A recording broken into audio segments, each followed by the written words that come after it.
Great. Okay, so thank you for this opportunity.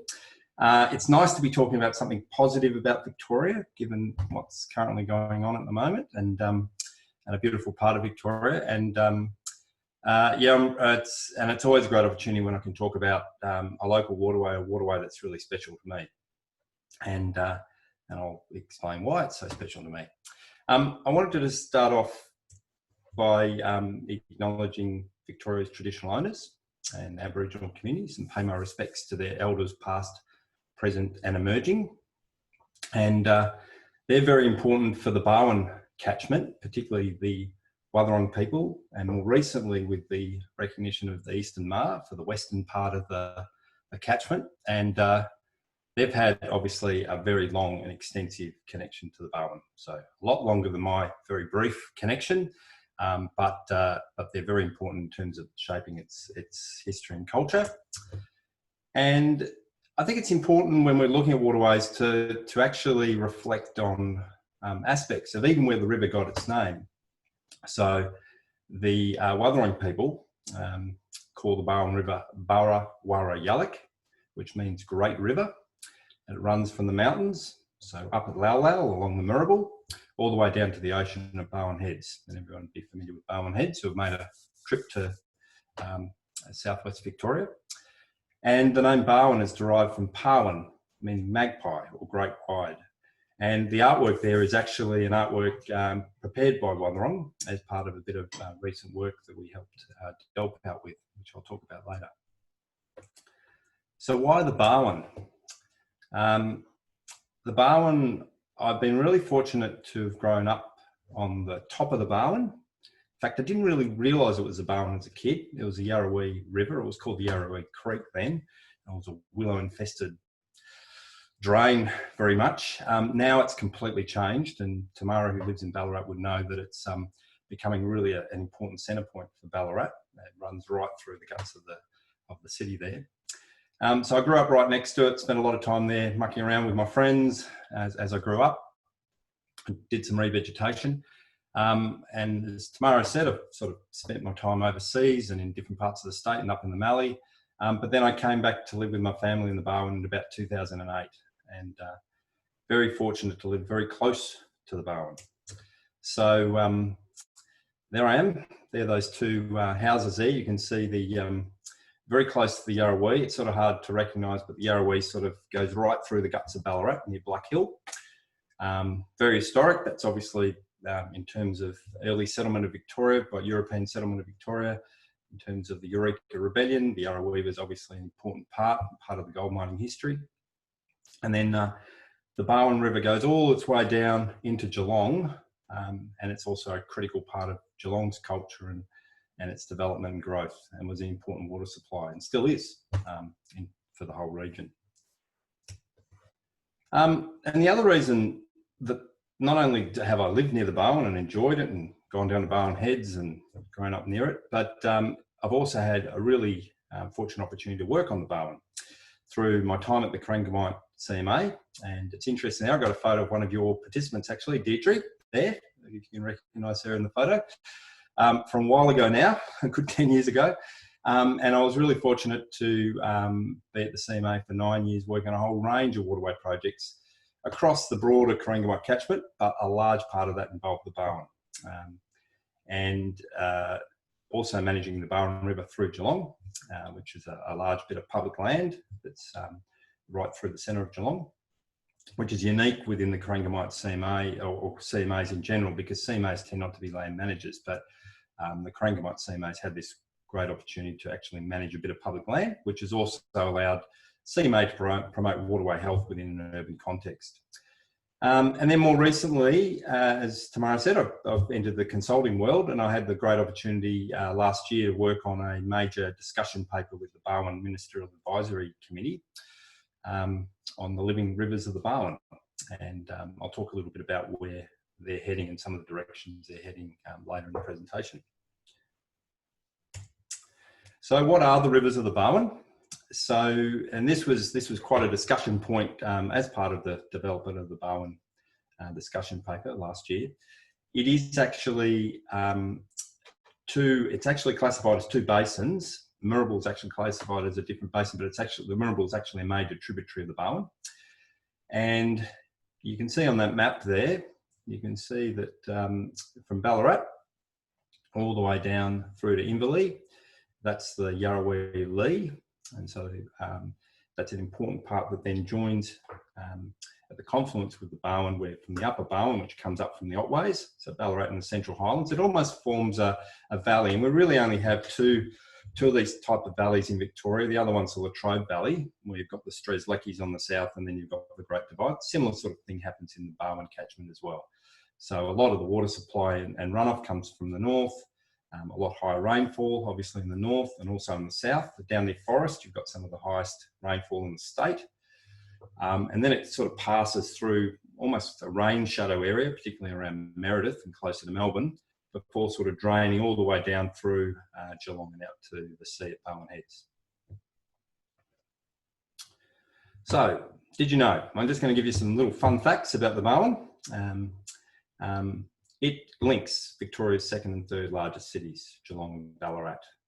And that linkage connects all the way back to the Wathaurung people, because it's the traditional lands for the Wathaurung people, which includes Geelong and Ballarat. So it's something that's not often considered, but there's some great opportunities in terms of getting greater linkages between those two cities. There are 795 kilometres in length, so it's quite a large area, and that doesn't include all the tiny little tributaries and other streams that form part of the basin. 1 million people visit the Barwon River parklands, and more frequently now in the Yarrawee as Ballarat grows. Many events are held there, like the Head of the Schoolgirls Regatta, major canoe events. The Barwon through Geelong is a really major hub for activity. And it's still, large parts of the Barwon River still support an enormous amount of diversity, biodiversity and wildlife. Native fish species, recreational fish species, and many of it is, even despite being very close to Melbourne and suffering pressures from increased growth and climate change, still supports an enormous array of wildlife. It's also critical for drinking water supplies to Geelong and Ballarat, and it's actually one of the major challenges for the region going forward, as that reliance on that water is also critical for the health of the waterways in this area. And through the CMA and the great work that the CMA is continuing to do, they've spent a huge amount on restoring the river over the last 10 to 20 years since the CMAs were set up in 1997. So I might just do a little, and this is the tour part of it, where I just sort of take a little walk down each of the areas and talk about some of the aspects that are interesting about the waterways, and hope you all get a chance to visit parts of it.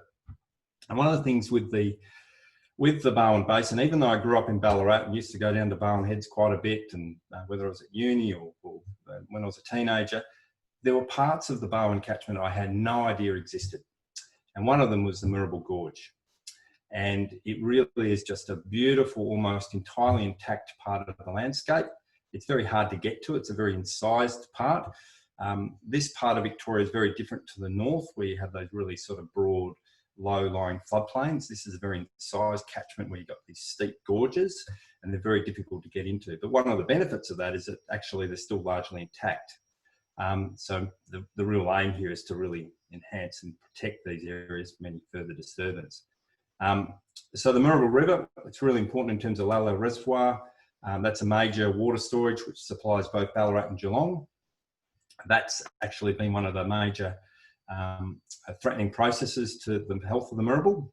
One of the issues is the lack of flows, and also fish passage in terms of, as you go further down, there's been numerous structures going right back to early European settlement, weirs and other water diversion points which have provided an impact to fish passage upstream. So that's something that the CMA is really working on at the moment in terms of flow and fish passage, as well as other parts outside these gorges. They're being subjected to pressures from grazing and other threats, which are now being addressed through revegetation, etc. It's a bit of a blurry photo, but the Lee Yarrawee is also a very intact gorge area. This is actually even more protected than the other part because it's entirely within private land and it's very difficult to get in there. So the only chance I ever had to get in there was to work with the, had an opportunity with the Lee Catchment Group, one of the land care groups that have a really special connection and interest in protecting this part of the river. And it's just amazing. It's full of wildlife. It's really intact. It's very steep and spectacular. So if you do get a chance to come to either the Mirrabul or the Lee Gorge, really interesting places. The Yarrawee Lee is also that linkage before I said between Ballarat and Geelong. So its headwaters are right up at the northern part of Ballarat. It supplies water to Ballarat through White Swan, a series of reservoirs up in the city. And now, probably in the last 10 to 20 years, it's starting to be recognised for its value as it passes through Ballarat. People used to put their back fences to the river. Now there's sort of a really change in terms of recognising the value that the river provides to the township. And Ballarat's going through a massive growth phase, so it's going to only become important.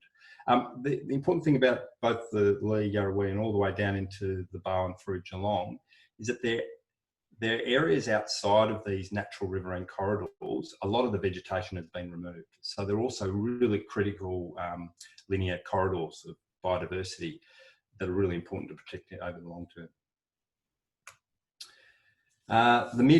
The mid-Barwon, that's actually the upper Barwon, I should say. But the mid-upper Barwon, it starts as another major headwork storage called the West Barwon Reservoir. That's a really important water supply for Geelong. Being the Otways, it's obviously a source of high rainfall.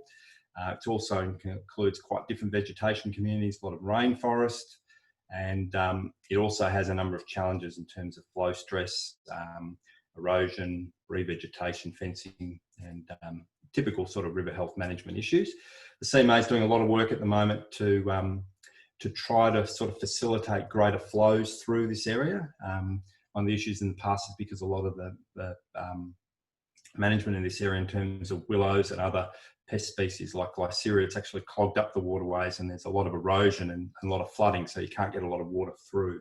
So the CMA is doing some investigations at the moment to try to really best maximise the flows through this area. And they were really fortunate to get a gigalitre of water to be able to use through the upper Barwon and protect some of the river health issues through here. There was a major acid event about 4 or 5 years along the Barwon, and that's one of the benefits of getting this additional flow is to help mitigate some of those risks. And if you go all the way down right through Geelong, you get into the lower Barwon. And the lower Barwon is really special because it has a series of major wetland complexes, the Connewarre Wetland Complex, which is comprised of Hospital Swamps, Reedy Lake and Lake Connewarre, and they're part of the Bellarine and Western Shoreline Ramsar site, an international wetland habitat. And everything that comes down the Barwon ends up in this area. So there's a lot of sediment in these lakes, and unfortunately a lot of that sedimentation has taken place over the last 150 years, but they're still in really good condition, and there've been a focus on a lot of management actions in terms of how development is managed around those lakes, but also in terms of how water is managed. And there's been a lot of work by the CMA over the last 10 to 15 years managing water levels in lakes like Reedy Lake and Hospital Swamps to get the right ecological balance to be able to support reed communities and bird life in these areas. Also habitat for the very endangered now orange-bellied parrot, and they feed off a lot of the native salt marsh communities, which are also really important and rare in this area. And if you sort of go back up a little bit, back into Geelong, I've said before that the CMA manages the Barwon through Geelong. And this area it's still got some really nice natural parts, but it's more managed as a recreational parkland. And that's important because it's used by a whole range of passive and active recreational users. There's speedboats and canoes and rowing and passive walking. There's cycling's really popular. And as Geelong grows, it's going to become a really important area for health and wellbeing for the city. So, and it's a great opportunity for the CMA to really promote good waterway health outcomes because it really taps into an urban community, similar to what Melbourne Water would do in Melbourne. But it has had a checkered history, and not all as well, as I've sort of flagged with some of those flow stress issues and some of the impacts from the past. The top left-hand corner there is an area that's been subjected to erosion around Inverleigh, which is where the Lee River comes in and joins the Barwon. There was a lot of erosion in the 1950s, particularly from a lot of the removal of vegetation. There was also the problems with rabbits, and obviously that led to agencies like the Soil Conservation Authority being established and leading to agencies that are now that have become DELWP. There's also in the top right-hand corner, you can see there's not much vegetation there. That's actually where I currently live. It's completely changed now. So despite where the catchment has been, there's also been some massive changes in terms of that area has now become a new residential area where a lot of vegetation and really enhanced, and that's now part of the Barwon through Geelong. So you wouldn't even recognise it today. Willows are becoming a major issue. Highlight that issue along the upper Barwon, particularly up near Birregurra and north up towards the West Barwon Reservoir. That creates choke points and doesn't allow flow through. It also impacts on the riparian bank condition.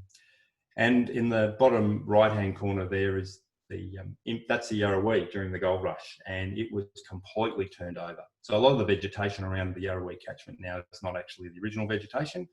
It's regenerated, and the soils are very thin, and a lot of that sediment that was removed during that time is now in Lake Connewarre, way downstream, with a lot of those nasties as well, although a lot of them aren't active. But yeah, that's a legacy of early settlement. Yeah. And as I said before, the CMA is doing a whole range of different activities over many years. As I said, they spent around $50 million in 10 years across the basin, installing a major fishway in the lower tidal barrage, which is right on the end of the Barwon River. It's called the lower breakwater. It's just at the top of the tidal influence. And that was a major barrier to a lot of recreational native fish species.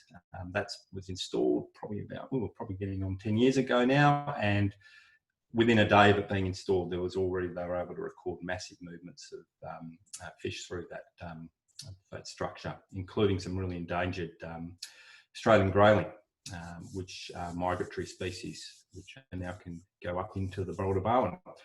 The top right-hand corner there was the reintroduction of flows from a major quarry back into the River Moorabool. And so the Moorabool is one of the most flow-stressed rivers in Victoria, mainly because they use that extraction of the water to provide water supplies for Geelong and Ballarat. And about 10 years ago, the CMA was able to negotiate with the quarry operator and the EPA to be able to redirect that water, which was going out to sea, back into the river. And they were also able to set up a 2,500 megalitre entitlement as well from the Lalal Reservoir. A lot of revegetation, a lot of community activity. The photo in the bottom left is the Lee catchment group in Ballarat, really enhancing the Yarrawee through Ballarat, which is really important. And right through this whole range of revegetation and fence protection efforts. But there are going to be continual challenges, particularly given this region and Ballarat and the broader council areas, Golden Plains to the west, are subjected to massive population growth. Not obviously on the scale of Melbourne, but significant compared to other regions around the state. Geelong's expected to double. You can see that area, the Western Geelong growth area. That's almost like putting another Ballarat on the western side of Geelong, and right on top of where the Moorabool River is. So there's going to have to be a lot of really sensitive planning to protect and utilise the river as a really important recreational asset, but really protect its waterway health and biodiversity values through that process as well. Armstrong Creek's already almost, well and truly on its way of filling up. And that was also another Ballarat-sized development that was initiated about 10 years ago, and it's about halfway through. Ballarat is also growing rapidly as well to the west, and that's also going to put more pressure on water supplies as well through this region. And in addition to population growth and the impact on water supplies are also issue with climate change, which has manifested itself already in the Barwon region. And you can see there with that graph supplied by Barwon Water that there's been a significant drop-off, particularly through the Millennium Drought, which was commenced in the late 1990s, around 1997, right through to about 2010.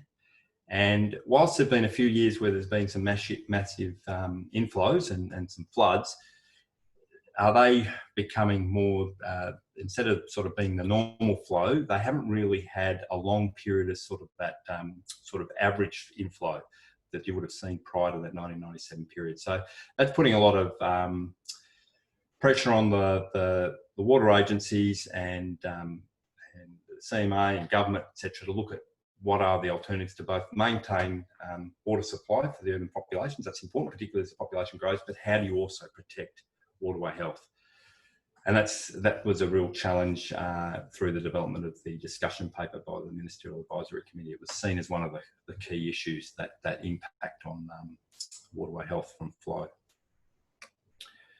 And just to sort of show how that can, even on short time frames, actually manifest itself. So you've got here in 2009, the river stopped flowing, the first time ever, I think, in its history, which was quite devastating. And you can see the photo in the bottom there is Lau Lau Reservoir, and stage 4 restrictions are in place. People can remember, you know, they were watering their gardens with buckets, etc. That was a severe time, but are we going to see more of those times into the future? So that's a real challenge. And whilst there are times when there are going to be more floods, and this is 2 years after that period, the river stopped flowing, and at the exact same point, 2 years later, the river's in flood again. So you're getting these fluctuations.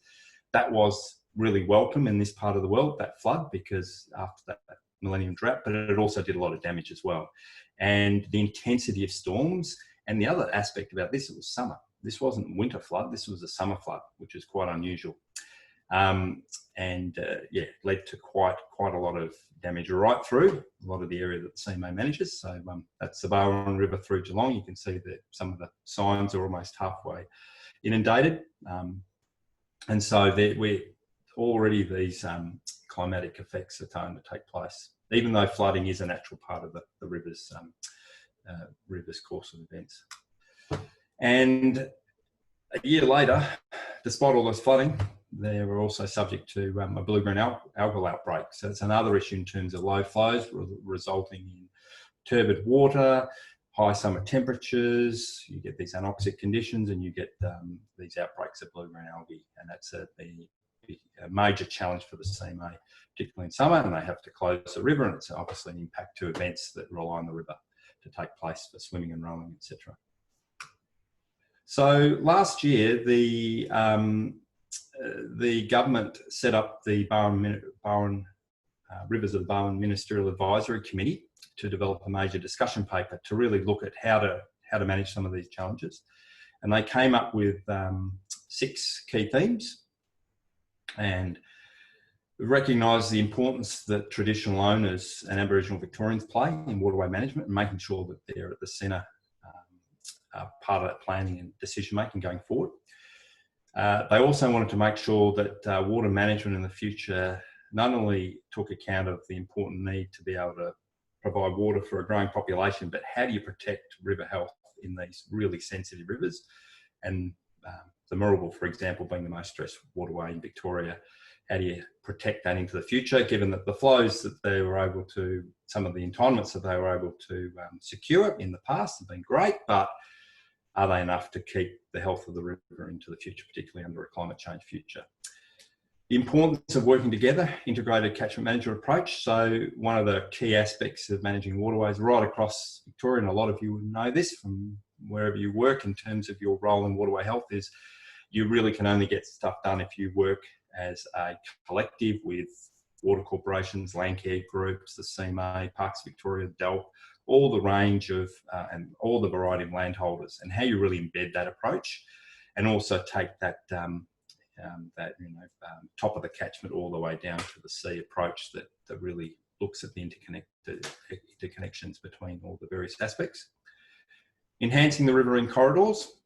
So this is a bit of a shift recently in sort of recognising that waterways are really important to people's health and well-being, and particularly in urban settings. And that's really the case for Ballarat and Geelong, and also smaller townships like Winchelsea and Meredith, is that the waterways are really important in terms of allowing people to engage in passive and active recreation. So as part of this population growth and new development coming into these areas, how do you manage those pressures so that you can actually enhance areas, and areas that were previously impacted by grazing and other agricultural practices? There might be an opportunity to actually turn those around and actually really enhance those areas. And that example I showed you before about the Barwon River in the 1950s, which is now part of the Barwon River through Geelong, is actually now in a better condition than it was back then. And so that's really how you plan for that growth and livability. So planning will become a really important component. And then governance, how that's all managed together, where there's some really good coordinated leadership on some long-term goals. And this project for the Barwon is also being done for the Waterways of the West, which includes the Maribyrnong and the Werribee rivers to the west of Melbourne, and also was recently done for the Yarra River. And it's recognising the important role that waterways play in the lives of urban communities. And so the Barwon was really the third cab off the rank, but there are a lot of learnings. I think my role was to assist the advisory committee to develop this discussion paper. And what I think was really important is there's some really great learnings through this process that could be applied right across Victoria and beyond. So I suspect there'll be a lot of learnings that might then shape how waterways are managed through the Waterway program with DELP and CMAs going forward. So that's the tour of the Barwon, but I just wanted to end with how this links back to also my time as a mentor through the Waterway Twinning Program. So I was really fortunate to do the program as a mentor with my mentee, Jenny Emery from the Warrnambool City Council in 2018. And Jenny was doing a project on trying to enhance livability and planning and deal with a lot of the similar challenges around Geelong in the Maar River in Warrnambool. And through this program, we were able to get together and actually do a number of tours. I got the chance to go down and see the Maar and see some of the challenges that Jenny was facing, but she also had the chance to go up and have a look at the Barwon. But also more broadly, the program gave us an opportunity to explore where she was at in terms of her career and where she's going in terms of planning. And it was a great opportunity to really share and swap information. And we stay in touch to this day in terms of how the program is working and how she's going. I believe she's just launched the Merry Plan in Warrnambool, and I think you might have got the opportunity to go and visit it earlier this year before the lockdown. And yeah, it's a really great practical example of where this Waterway Twinning Program has led to some great outcomes on ground through getting people in the industry together to share and learn information. So thanks to all those, Turkish One who really set it up, and the Glenelg Hopkins CMA who've taken a real lead in terms of getting the program off the ground. And now it's in its 5th year, is it? 5th cohort? Yeah, great stuff. So that's it, just a quick overview. There's a lot of detail in the Barwon. You can go down little rabbit holes, but I just wanted to give a bit of a snapshot of why I like the Barwon and some of its challenges, and happy to share any information if anyone's interested.